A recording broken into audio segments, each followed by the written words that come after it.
अध तस्मिन्निमित्तानि दृष्ट्वा लक्ष्मणपूर्वजः सुग्रीवं सम्परिष्वज्य रामो वचनमब्रवीत्।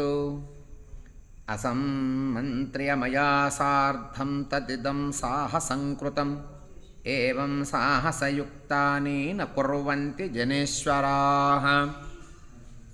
संशये स्थाप्य मां चेदं बलं चेमं विभीषणं कष्टं कृतमिदं वीरा साहसं साहसप्रिया।